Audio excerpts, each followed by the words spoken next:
Guys, pernah nggak sih kalian dengar istilah Arya dan langsung ngebayangin gambaran ras manusia yang tinggi, berambut pirang, dan bermata biru yang ditakdirkan untuk memimpin dunia? Well, gambaran ini yang dipopulerkan oleh propaganda Nazi ternyata adalah distorsi kejam dari sejarah dan kebenaran yang jauh lebih kompleks. Istilah Arya sebenarnya berakar dari bahasa Sanskerta, Arya yang bermakna mulia. Nah, awalnya kata ini digunakan untuk merujuk kelompok etnis dan budaya berbahasa Indo-Iran kuno tanpa konotasi rasial sama sekali. Bahkan dalam kitab suci Hindu, Arya menggambarkan golongan masyarakat yang dihormati. Hingga pada abad ke-19 nih guys, para ahli bahasa Eropa memperluas cakupan istilah ini untuk menunjuk pada penutur bahasa-bahasa Indo-Eropa. Namun di penghujung abad ke-19, makna Arya mengalami pergeseran berbahaya. Nah, video ini hadir untuk membongkar kebenaran di balik klaim bangsa Arya sebagai ras unggulan. Dan kita akan menelusuri jejak sejarah istilah Arya dari akar bahasa hingga distorsi ideologis oleh Nazi. Dan kalian akan melihat bagaimana rezim Nazi memanipulasi makna Arya untuk membenarkan ideologi rasial mereka yang keji, dan bagaimana ideologi ini berujung pada kebijakan politik dan sosial yang mengerikan termasuk genosida. Lalu, apa sebenarnya kebenaran di balik istilah Arya yang sering disalahpahami ini? Bagaimana mungkin sebuah konsep linguistik dan budaya dapat diputarbalikkan menjadi ideologi rasial yang mematikan? Dan apa pelajaran penting yang bisa kita petik dari sejarah kelam ini agar tragedi serupa tidak terulang kembali? Mari temukan jawabannya dalam video kali ini.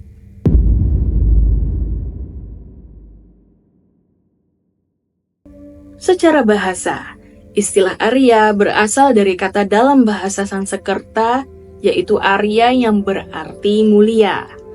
Nah, awalnya istilah ini digunakan untuk menyebut kelompok etnis dan budaya di India dan Persia kuno yang berbicara bahasa Indo-Iran, guys. Dalam kitab suci Hindu, Arya merujuk pada golongan masyarakat yang dihormati dan bermartabat. Hingga pada abad ke-19, para ahli bahasa Eropa menggunakan istilah Arya untuk menunjuk pada penutur bahasa-bahasa Indo-Eropa yang merupakan keluarga bahasa terbesar di dunia, tersebar dari Eropa hingga India, guys.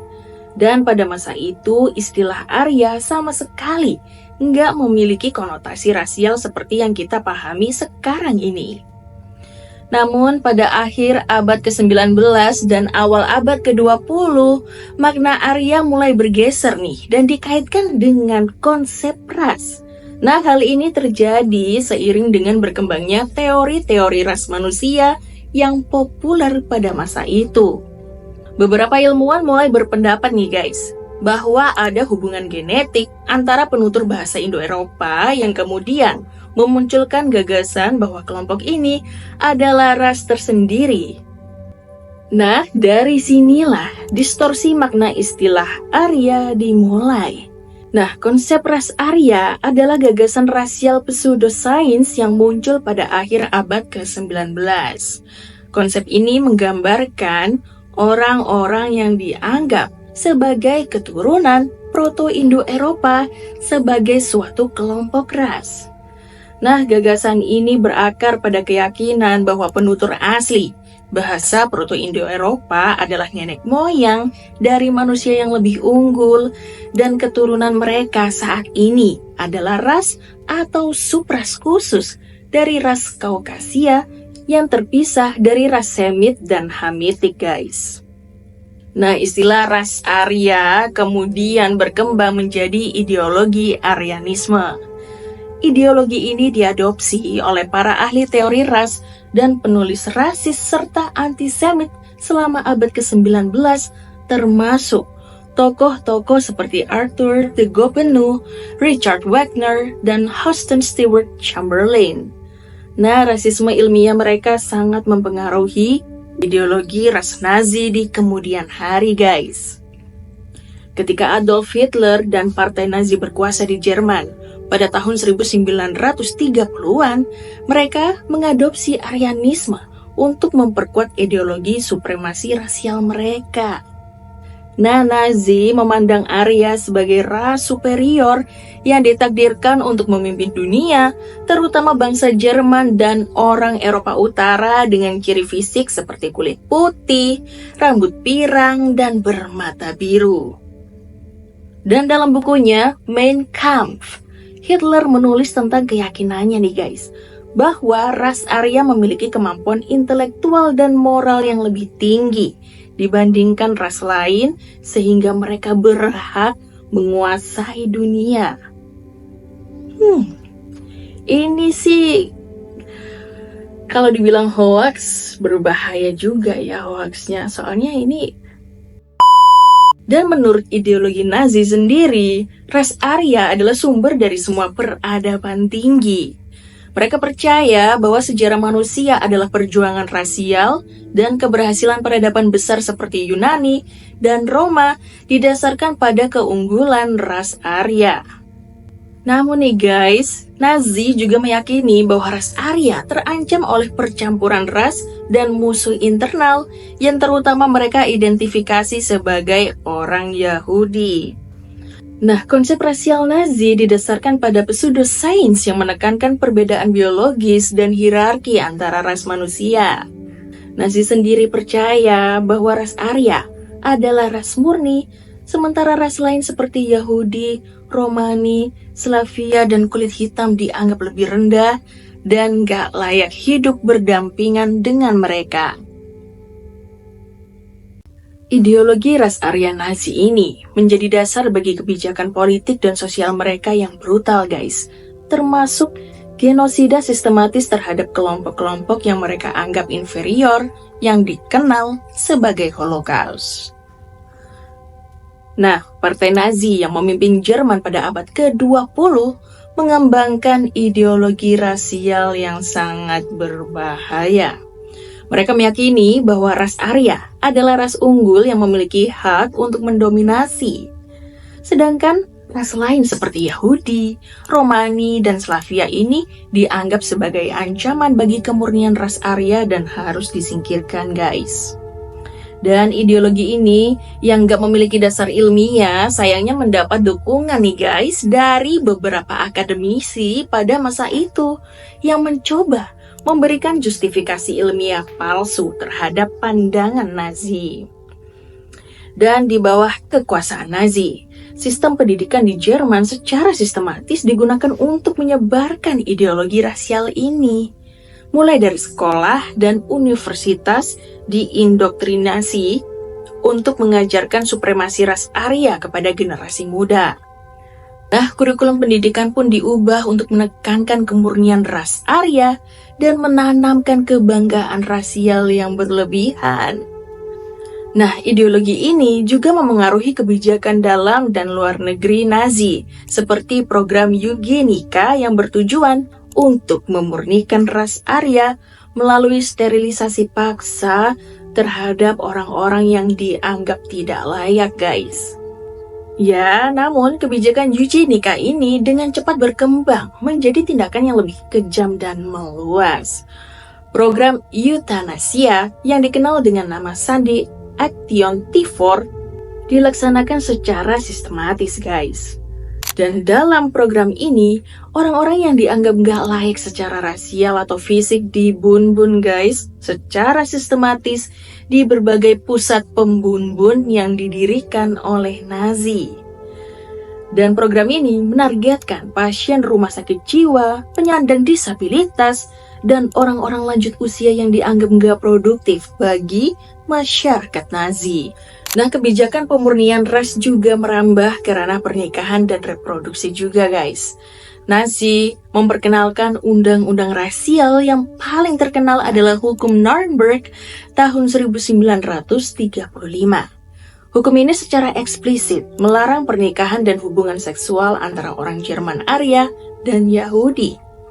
Selain itu, Hukum ini juga membatasi secara drastis hak-hak orang Yahudi di Jerman, menjadikan mereka warga negara kelas 2 dan membuka jalan bagi penganiayaan yang lebih sistematis. Dan Nazi secara aktif mengatur pernikahan di antara orang-orang Arya dengan tujuan untuk mempertahankan kemurnian darah ras mereka.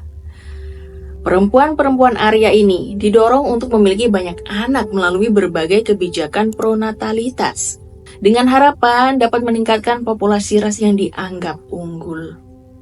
Pernikahan campuran, terutama dengan orang Yahudi, dianggap sebagai pengkhianatan rasial dan dilarang keras. Kebijakan paling mengerikan dan konsekuensi paling kejam dari ideologi rasial Nazi adalah Holocaust. Dalam genosida sistematis ini, sekitar 6 juta orang Yahudi dibunuh oleh rezim Nazi dan kolaboratornya. Nah, Holocaust merupakan upaya sistematis untuk memurnikan ras Arya dengan menghilangkan populasi Yahudi dari Eropa. Selain orang Yahudi, kelompok lain yang dianggap inferior oleh Nazi seperti Romani, orang Slavia, kaum homoseksual, dan penyandang disabilitas juga menjadi target pembantaian massal. Dan genosida ini, yang dikenal sebagai solusi akhir atau final solution, adalah bukti ekstrim dari dampak bencana ideologi rasial Nazi terhadap kemanusiaan. Dan para ahli sejarah dan antropolog modern secara luas menolak konsep ras Arya yang diusung Nazi sebagai tidak memiliki dasar ilmiah sama sekali. Dan ilmu genetika modern telah menunjukkan dengan jelas, guys, bahwa gak ada ras Arya murni seperti yang diklaim oleh Nazi. Konsep ras menurut para ahli lebih merupakan konstruksi sosial dan politik daripada kategori biologis yang nyata. Dan dalam konteks Nazi, ras Arya hanyalah mitos yang diciptakan dan digunakan untuk melegitimasi tindakan kekerasan dan genosida.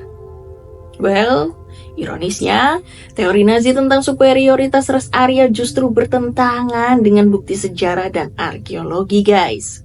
Banyak kok peradaban besar dunia seperti Mesir kuno, Mesopotamia, dan Cina berkembang pesat tanpa kontribusi dari apa yang disebut sebagai ras Arya. Nah, selain itu, teori rasial yang digunakan oleh Nazi telah lama ditolak oleh komunitas ilmiah global karena yaitu tadi, kurangnya bukti empiris dan metodologi yang cacat.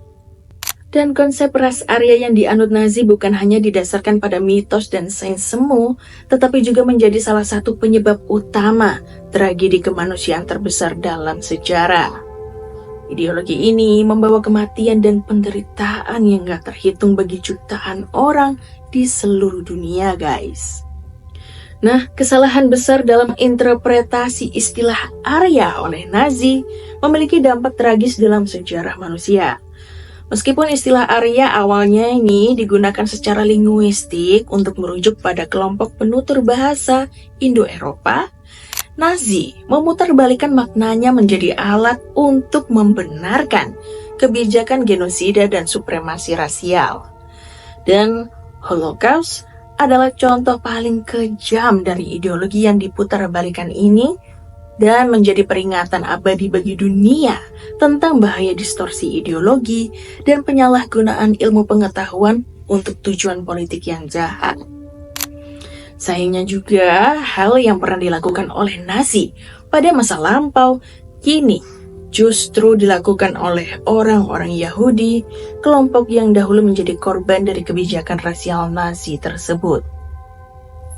Ya, bagaimana menurut kalian? Coba komen di bawah.